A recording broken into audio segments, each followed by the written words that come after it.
All right, good morning.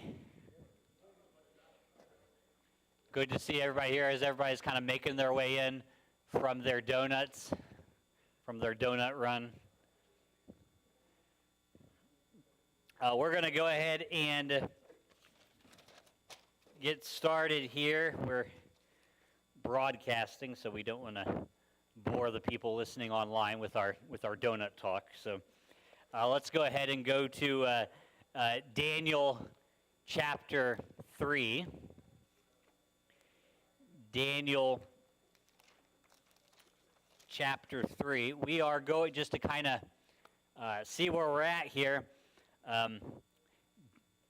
Daniel is a book of the Bible that is one of the prophets. It is in the section of the prophets, and it's probably one of the more well-known prophetical books because it does contain stories. Many of the prophetical books of the Bible don't really contain stories so much as they just contain statements, prophecies, messages that were given out to people. The two that are really have like story focused is Daniel and Jonah, which of course are the ones that people actually know. Now, as I've said before, what we will find out is that Daniel does have messages and prophecies to it. That'll be in the second half of Daniel. But we're looking at the beginning chapters right now. And remember that these stories are preserved for a reason. Daniel lived in Babylon and the surrounding regions. Remember, he was a Hebrew captive who was taken from his homeland at a young age. Spent his entire life in foreign nations, but found himself in a very interesting position where even though he was a foreigner, he continued to have himself put in place of government positions. And so we've seen how when he got taken over to Babylon, he was put into a program where he was educated into the wisdom and knowledge of the Babylonians, which they had a mixture of legitimate knowledge and things that today people might call superstition, but also of what we might call, but also a completely different religion, completely different gods, a different conception of gods, a different moral code, an entirely different worldview. And so he was educated in that. And one of the things that he had to do was he had to accept, say, what parts of this education can I accept? Which can I not accept? Okay, because we don't want to get into the position where we're saying, all right, someone's not a believer in our God, and therefore we reject everything that they say. Because then all of a sudden they're saying the sky is blue, and we're like, no, it's not. I just know that because I disagree with you, and therefore that has to be wrong, right? So we can't get into that position.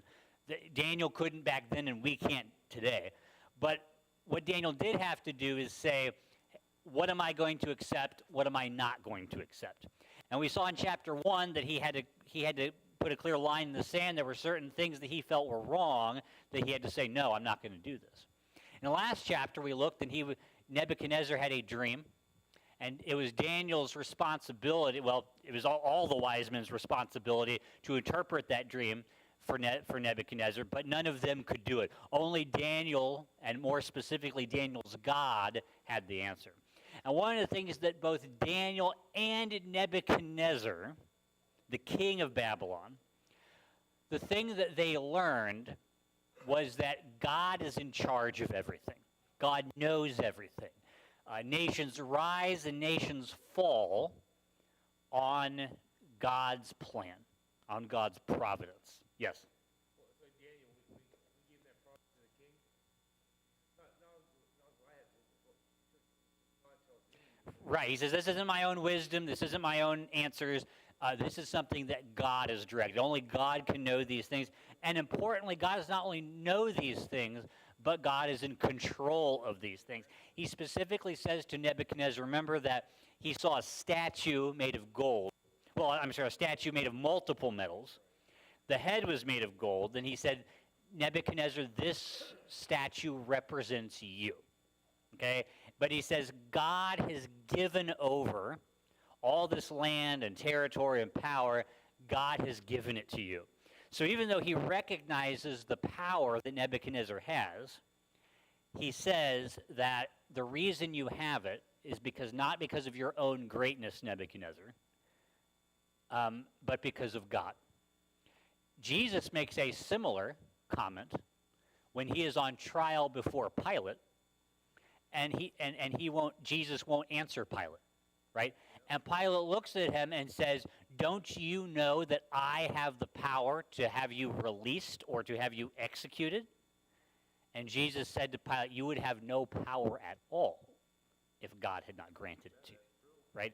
And so this is a teaching throughout the Bible, and something, of course, that we also need to understand as well, is that no leaders rise. That includes in nations like the United States where people can vote. While in a sense we choose our leaders, we also understand that ultimately it is God that brings up leaders and brings them down and such. And Nebuchadnezzar learned that. He says, your God is great. Your God is powerful. The other thing that we saw is that because Daniel was able to do this, Daniel was promoted to a high position in the government. And that Daniel used that influence to promote his friends, who we remember by their Babylonian names, Shadrach, Meshach, and Abednego. Now, what it says at the end of chapter 2 is that they are going to end up in separate places. Daniel's in the capital city. Daniel's friends are somewhere else, not far away, probably in the same region, but not exactly the same location, okay? And that is going to be important for today. So, chapter 3 and verse 1 says, King Nebuchadnezzar made an image of gold, whose height was 60 cubits, and its breadth 6 cubits. He set it upon the plain of Dura in the province of Babylon. Then King Nebuchadnezzar sent to gather the satraps and prefects and the governors, the counselors, the treasurers, the justices, the magistrates, and all the officials of the provinces to come to the dedication of the image that King Nebuchadnezzar had set up. Then the satraps, the prefects, and the governors, the counselors, the treasurers, the justices, the magistrates, and all the officials of the provinces gathered for the dedication of the image that King Nebuchadnezzar set up. And they stood before the image that Nebuchadnezzar had set up, and the herald proclaimed aloud, "You are commanded, O peoples, nations, and languages, that when you hear the sound of the horn, pipe, lyre, trigon, harp, bagpipe, and every kind of music, you are to fall down and worship the golden image that Nebuchadnezzar has set up. And whoever does not fall down and worship shall immediately be cast into a burning, fiery furnace. Therefore, as soon as all the peoples heard the sound of the horn, pipe, lyre, trigon, harp, bagpipe, and every kind of music, all the peoples, nations, and languages fell down and worshiped the golden image that King Nebuchadnezzar had set up. Therefore, at that time, certain Chaldeans came forward and maliciously accused the Jews." Okay, I'm going to stop there for a second. So we have a situation here where Nebuchadnezzar sets up this large image made of gold. And he calls all of his people who work for him, and it mentions a bunch of different type of jobs that they could have in the government, different levels of authority. And he says, you are to all, when the music plays, you are all to bow down and worship this image. Now, we need to see what's going on here. And the thing is that only certain details are given to us for us to know. And so we need to ask ourselves what's important about this and what's not. And what I mean is that there's a lot of questions about this that we could ask, but we don't have the answer to. For instance, it says that Nebuchadnezzar set up an image and asked people to bow to it, but it does not say what the image is. That would be kind of nice to know, trying to understand the story, would it not? Is this an image? I mean, most people, I think, seem to think it's either a Babylonian god, probably either the chief Babylonian god, or, as I heard it described growing up, I was always told that it was a statue of Nebuchadnezzar himself. You'll notice, though, as we read, some of you are nodding, and yes, I heard that. You'll notice it does not actually say that. Okay? It doesn't say what the image is of. Now, that might be frustrating because you might say, oh, man, if they would just say what the image was of, then I'd be able to understand the story better. But that's the wrong way to look at it. If that were the case, they would have told you. If the statue's, what the image is of is not told to you, it's because that is not important. Okay? Yes? Right. Right. Well, in that case, they did tell you what it's of. You know it's a calf, right? In this case, we just know it's a golden image, okay? But that's what they don't tell you what it's made of, or made to look like, but they do tell you what it's made of, that it's made of gold. And so I'm going to assume that that is the relevant thing that we're looking at here, okay? And so here is what I think is happening. If you remember the last story, Nebuchadnezzar had a dream, and there was a what? A statue. Okay? What I think is happening here, because remember, this is the very next chapter, right? What I think here is that Nebuchadnezzar is trying to recreate that image, which is also not exactly mentioned exactly what it looks like in the dream either. What I think he is doing is he is trying to recreate that image that he saw in his dream. Except there is one noticeable difference between that statue and this statue. This one is all gold. Now, why would he make it all gold? Why wouldn't he try to completely replicate it? Remember that the different types of metals represented what? Different kingdoms. Okay? Now, the good part for Nebuchadnezzar was his was the first one. It was the current one. It was the one made of gold. But, of course, the other metals imply what? That his kingdom will do what? It will come to an end and will be replaced by another one. And even that will get replaced. And so now he is making an image that is made what of all those different metals? No, only of gold. Only of the metal that represents him. What I think this image represents is Nebuchadnezzar himself and his kingdom. I don't know that it's of him. Maybe it is, maybe it's not, okay? But where it represents his kingdom and his, what I think in his mind, his eternal rule, right? He's not given over his rule to a kingdom of silver or of bronze or of iron, okay? He will reign forever. And isn't that what that's what we talked about last week, is that doesn't every nation think that finds itself in a position of power? And so I think is going on here is that he is having everybody bow down to this image as a way of honoring the nation and what the nation represents. And of course, what's the center of the nation? Nebuchadnezzar himself.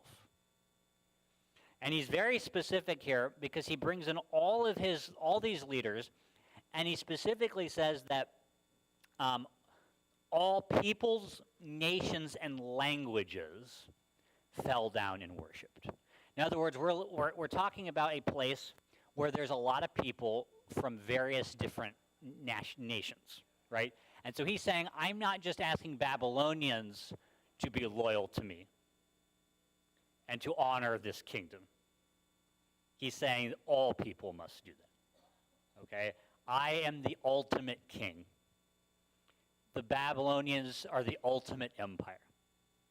And I am demanding that everybody recognize that. And if you do not recognize that, you will be executed.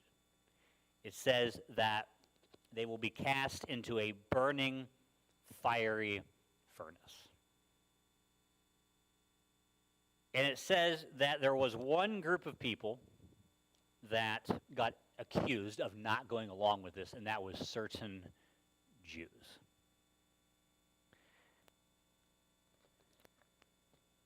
So what I'm going to try to do, we have a number of a number of verses to get through this chapter.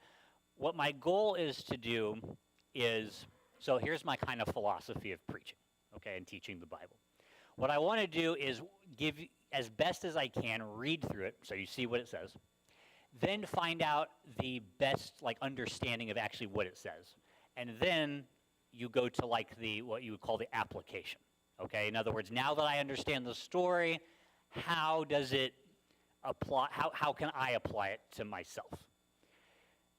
The reason I think that's important is because a lot of Bible teachers focus on your daily living without getting too much into the scriptures themselves, and it just becomes kind of advice class. Other pastors are very good at teaching what the Bible says, and people leave with a good knowledge of the Bible, but they don't exactly know how to live it out as well. And so what I'm hoping is to do our best to get both this morning. And so picking it up in verse 9, remember we just said that, it says that everybody did this. They played the music, they bowed down, but there were certain, let's go back to 8. It says, therefore at that time certain Chaldeans came forward and maliciously accused the Jews. They declared to King Nebuchadnezzar, O king, live forever. You, O king, have made a decree that every man who hears the sound of the horn, pipe, lyre, trigon, harp, bagpipe, and every kind of music shall fall down and worship the golden image. And whoever does not fall down and worship shall be cast into a burning fiery furnace. There are certain Jews whom you've appointed over the affairs of the province of Babylon, Shadrach, Meshach, and Abednego. These men, O king, pay no attention to you, and they do not serve your gods or worship the golden image that you have set up. Now, this accusation, it says in verse 8, was brought by the Chaldeans. The term Chaldean can be used in two different ways, it seems. Chaldeans was an ethnicity, and you could actually speak of it as a language as well. The Chaldeans spoke Chaldean. But a lot of times in the book of Daniel, the Chaldeans are actually a reference to the wise men of Babylon. And so that's, I think, what we're talking about here, is that the wise men of Babylon have noticed that there are these other wise men of Babylon, men that we found out at the beginning of the first, or at the end of the last chapter, we found out got promoted. Okay? You ever see a job where people are trying to get their superiors in trouble? Particularly if it's superiors that they don't think should have been raised to that position, try to get them fired. Well, that's exactly what's happening here, except getting fired, it brings on a whole new meaning in this particular story. And so they go and they go to the king and they say, "O king, live forever." Okay, because when you go talk to a king, right, you gotta butter him up a little bit. Okay, king, we want you to live forever. Long live the king. And you've made a decree that everybody who hears these, and by the way, we're going to mention these different instruments over and over again in this chapter. I don't know why that's important, but Daniel, under the inspiration of the Spirit, really felt that we needed to know all of the instruments, and so we're going to read them over and over again. But it says that you played all these musical instruments. You said everyone was to bow, but there were certain Jews, Shadrach, Meshach, and Abednego. He says, in verse 12, he says, they pay no attention to you. They don't serve your gods or worship the golden image that you set up. There's these certain Jews that do not fit in. They're not going along with the program. The whole goal of this golden image is for everyone to be on the same page, going along with the program of Babylon. And they won't do it. In verse 13 it says, then Nebuchadnezzar in furious rage commanded that Shadrach, Meshach, and Abednego be brought. So they brought these men before the king. Nebuchadnezzar answered and said to them, is it true, O Shadrach, Meshach, and Abednego, that you do not serve my gods or worship the golden image that I have set up? Now, if you are ready, when you hear the sound of the horn, pipe, lyre, trigon, harp, bagpipe, and every kind of music, to fall down and worship the image that I have made, well and good. But if you do not worship, you shall immediately be cast into a burning, fiery furnace. And who is the God who will deliver you out of my hands? So Nebuchadnezzar is very angry, and he has these men brought before him. But Nebuchadnezzar, he's a nice man, okay? Okay, he's not just going to immediately cast these men into the burning fire. He's going to give them an opportunity. He says, is it true that you are not worshiping my gods? You're not worshiping this image? He says, we were going to play the music again. And if you bow down, then that is good. That is okay. Everything is fine. However, if you do not, you will be cast into the fiery furnace. And then he adds a very interesting statement at the end there, where he says, and who is the God who will deliver you out of my hands? Now, I can't, you raising your hand? Yeah.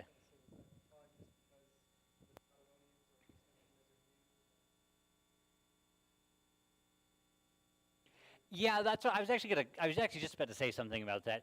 It might be a direct challenge to the God of the Israelites, the Judeans, the Jews, because he might have realized that that's why they're not, that they don't worship my gods because they worship their God. They won't bow down to this image either because they think that this would be worshiping and that would violate the first and second commandments. Or maybe it's a loyalty thing. They're still loyal to their nation back home. Either way, so it might have been a direct challenge to Israel's God. It also might have just been a figure of speech where he said, look, I'm going to throw you into the fiery furnace, and there's no one who can deliver you. In other words, your doom is absolutely certain if I make this command. There is no God, so in other words, what he's doing is he's saying, what would be the ultimate thing that you might think could maybe get you out of this? A God. Because he doesn't even say your God. He says there is no God that can deliver you. Basically saying your doom is sealed. The only way out of this is to bow.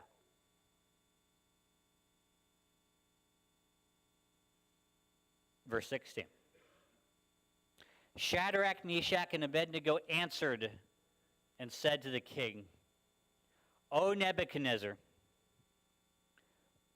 we have no need to answer you in this matter. If this be so, our God whom we serve is able to deliver us from the burning fiery furnace, and he will deliver us out of your hand, O king. But if not, be it known to you, O king, that we will not serve your gods or worship the golden image that you have set up. This is a powerful set of verses, I believe, and are actually the most important verses. If you know this story, you might think the most important verses are to come. But I think this really is the crux of the point of this story.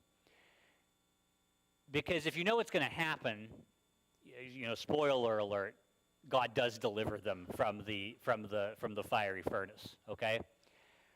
But here's the thing. Remember that they do not know that is going to happen. Okay, we know that. It's very easy when you know the end of a story to know exactly, how people should behave and what people should do.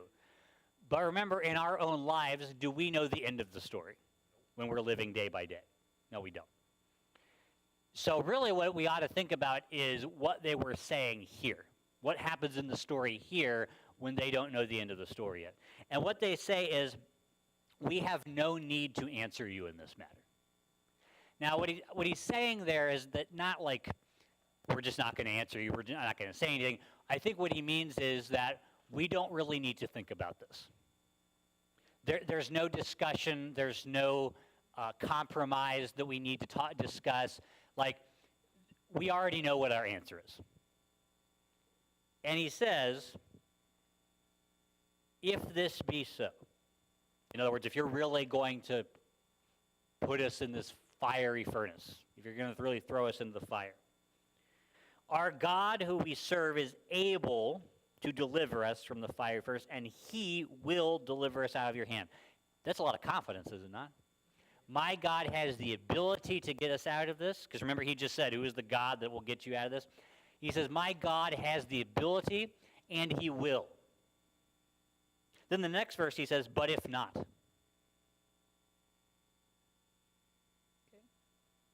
I actually think that this is really instructive on how we're supposed to live. God is able, he will, but if not. Okay? If he says, even if not, even if we are going to burn in the fire, he says, we will not serve your gods or worship your image.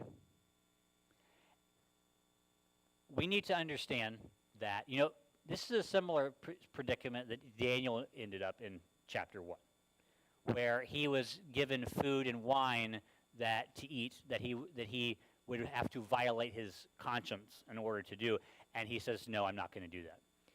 But here is a little bit of a difference between that chapter and this chapter. In this story,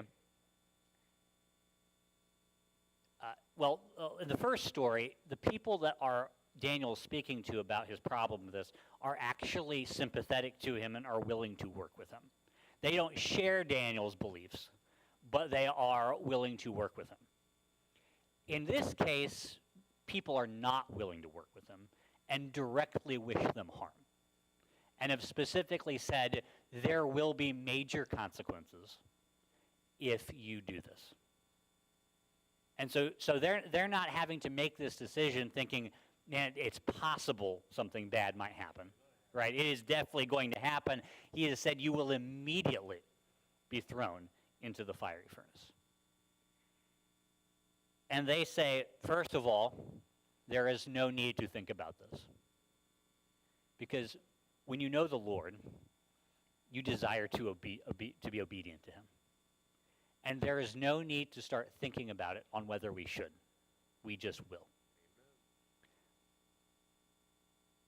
In fact, as soon as, when it comes to doing right in any situation, as soon as you start asking yourself, should I do the right thing? Will I do the right? You've already lost. Amen. Okay? What you need to do is do what Daniel's friends here are doing, is that they have already decided that they're going to be obedient no matter what.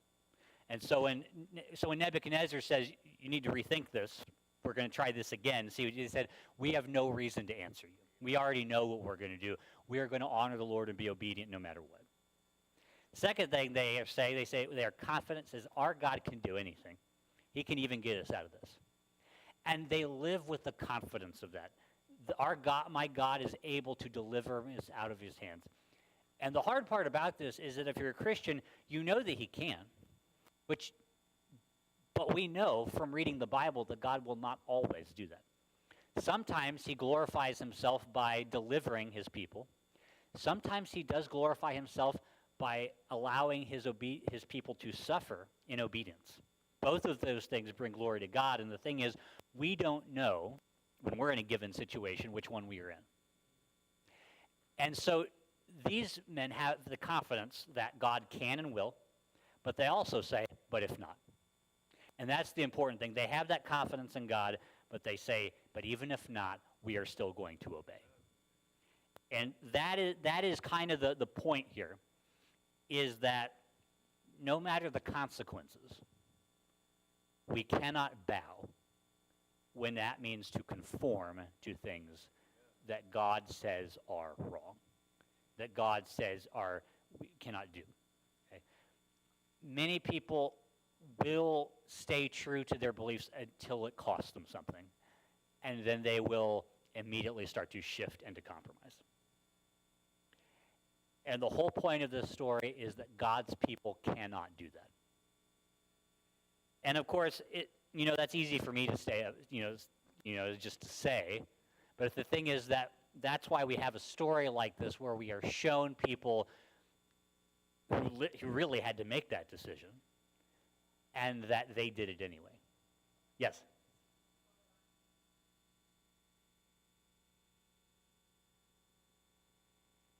Oh, yeah,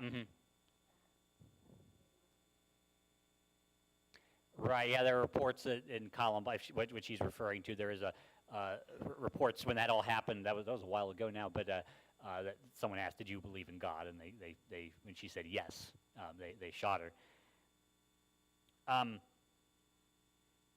Yeah, that's been something that Christians have had, and even before what we might call the Christian era, even back, in all the way to Daniel's time, when there are lots of people who've had to make decisions in this way. And sometimes they get through it, sometimes they don't. The important thing, though, about the story is the obedience of it. Yes?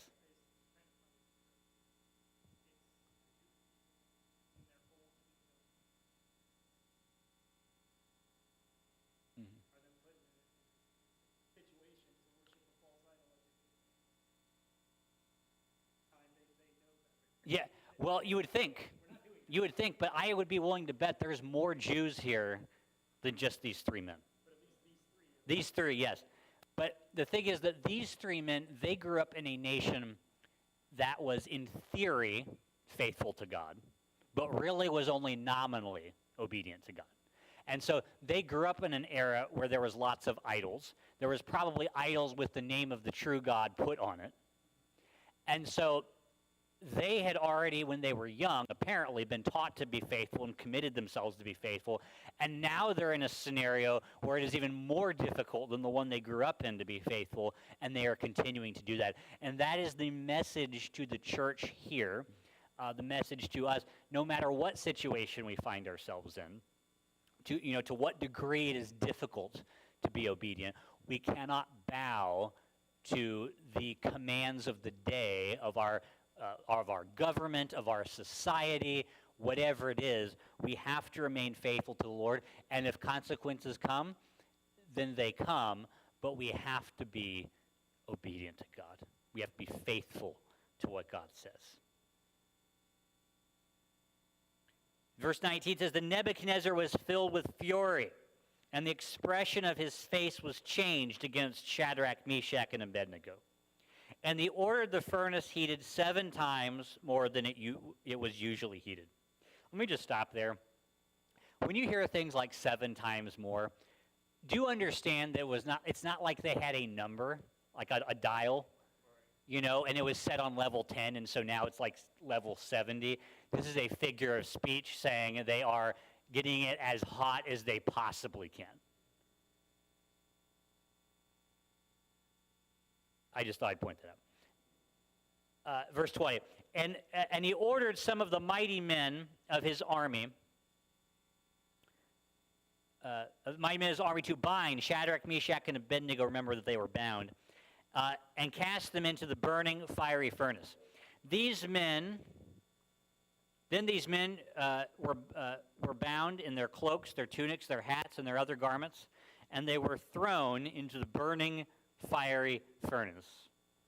Because the order was urgent and the furnace overheated, the flame of the fire killed those men who took up Shadrach, Meshach, and Abednego. And these 3 men, Shadrach, Meshach, and Abednego, fell into the burning fiery furnace. End of story. No, just kidding. Then King Nebuchadnezzar was astonished and rose up in haste. And he declared to his counselors, "Did we not cast 3 men bound into the fire?" They answered and said to the king, "True, O king." He answered and said, "But I see 4 men unbound, walking in the midst of the fire, and they are not hurt, and the appearance of the 4th is like a son of the gods." So he throws them in, and it harms the men who are throwing them in. Okay, that's how hot it is. And you expect. I mean, if you're throwing 3 men into this fire, you expect them, and they're bound, right? So you expect some movement because, fire hurts, right? But then you expect them to die pretty quickly, I would imagine. But they're just walking around. They're just up walking around in this fire. And it says that King Nebuchadnezzar was astonished. I bet he was. Because they're just walking around. And he's astonished by so many things. He says, we threw 3 men into the fire, bound. And there's 4 men unbound. In other words, it burnt the rope that bound them, but it did not burn them. And it's like, where's this 4th guy come from? Nobody's dying like they're supposed to. There's random people in the fire. And he looks at the 4th one, and he says, this has got to be a god.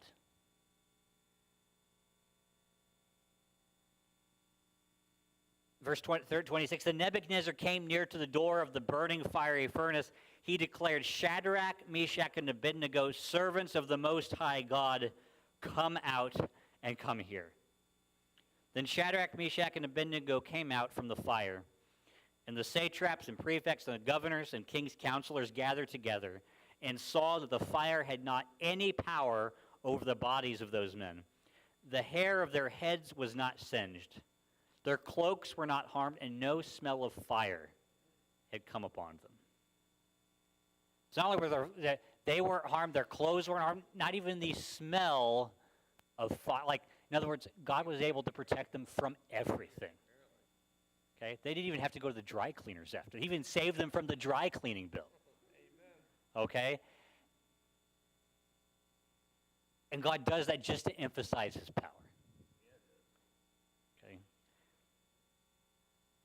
28, Nebuchadnezzar answered and said, Blessed be the God of Shadrach, Meshach, Abednego, who has sent his angel and delivered his servants who trusted in him, and set aside the king's commands and yielded up their bodies rather than serve and worship any god except their own God. At the end of the day, Nebuchadnezzar is actually pretty impressed by these guys. Because Nebuchadnezzar, he's a man who gets what he wants. And he gets what he wants through death and intimidation. And so the fact that he cannot intimidate these guys is impressive to him. And the fact that his God has power to protect them. People like Nebuchadnezzar, power is the thing that they understand, right? And so they are amazed. He is amazed by God, because I don't know if Nebuchadnezzar would say this out loud, but deep down he knows his God could not do this.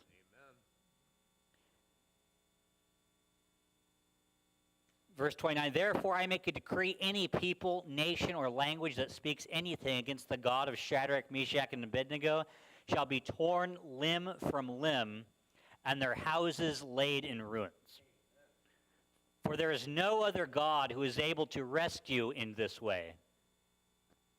Then the king promoted Shadrach, Meshach, and Abednego in the province of Babylon. He says, this God is so great that I am going to put the God of Israel into my pantheon of gods. Now, I'm not saying that's the right thing to do, okay? God alone should be worshipped, and no other gods beside him.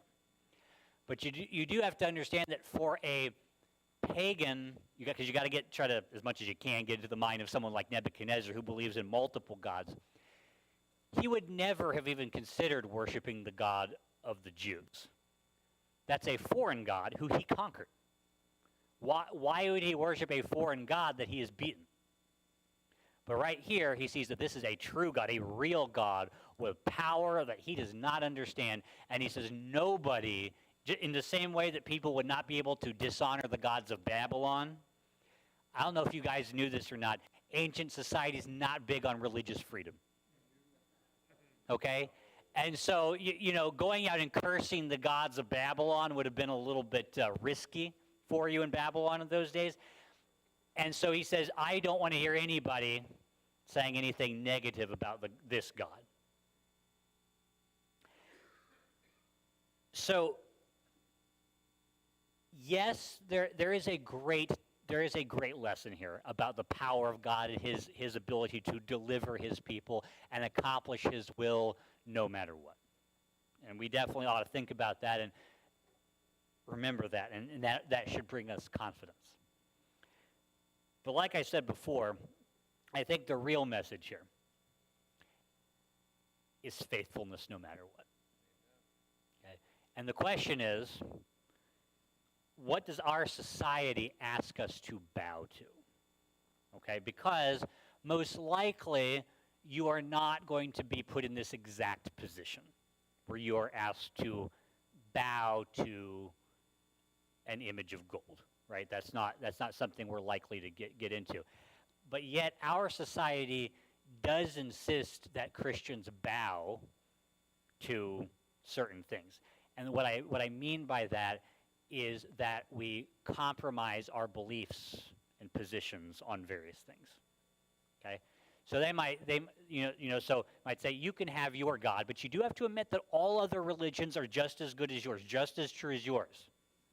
And Christians, when we are told that, say we cannot bow. Okay?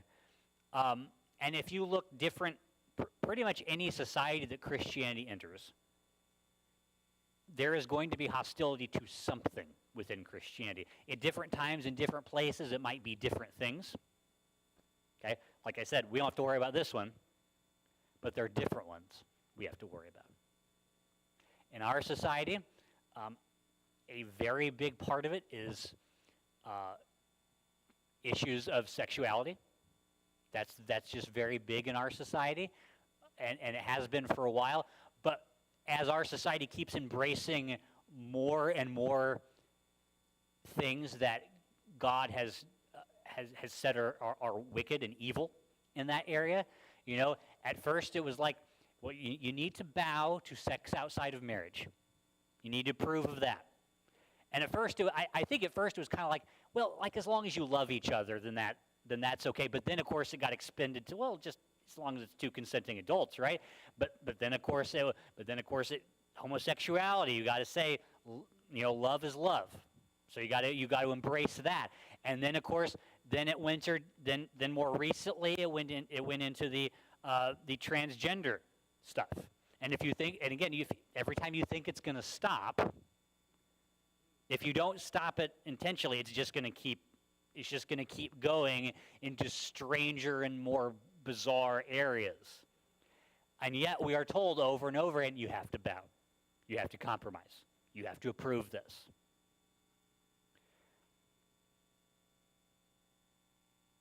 It could be blind devotion to a nation, like here. It could be blind to a political leader or a party. Okay, I do think that is part of you're giving homage to the Babylonian Empire and as the head Nebuchadnezzar himself. Okay, we cannot do that. Okay, I love my country. All right, I love my nation. But I cannot confuse my country for the kingdom of God. Okay, and even when I say I love my nation, I have to also be willing to point out in the places that it is not consistent with what God says it should be. And I mean, that's true of every nation, is it not? I'm not picking on the United States. Every Christian of every place ought to be willing to do that. Although I will say that we have been given the blessing that we can do that where we are not being threatened to be thrown into fiery furnaces, thankfully. But there are still consequences. There can be financial consequences. There can be social consequences. And if we do run into that, we have to say, I will not bow. Abortion is a one that is recent. I remember like growing up when I first started hearing about abortion, it was kind of framed like people should be allowed to have abortions. It's really unfortunate when it's necessary, but people should have the freedom to do that. And that get me wrong, that was very wrong. But now it's like looked at as a great and positive thing. And you're a bad person if you don't support it. And we are told you got to bow to that. Look at popular opinion. And the believer says, no. I still believe in the sanctity of life. I still believe that all people, even those that may be unwanted, are created in the image of God. Those that are not developed in their mind fully are created in the image of God. And so their life is sacred, and we have to stand for that. Consequences come what may. Yes?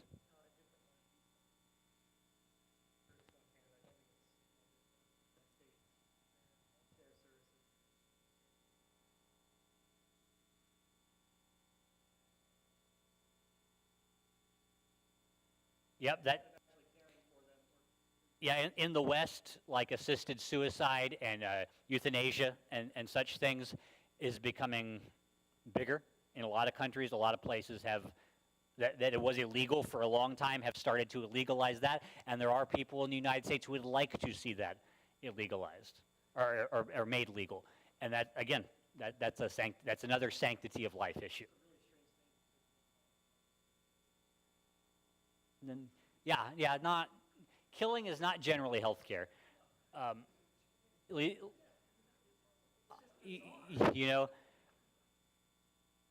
But that's exactly why you can't bow, because if everybody bows and people grow, because what happens is when you have a generation where death is health care, everybody just accepts it.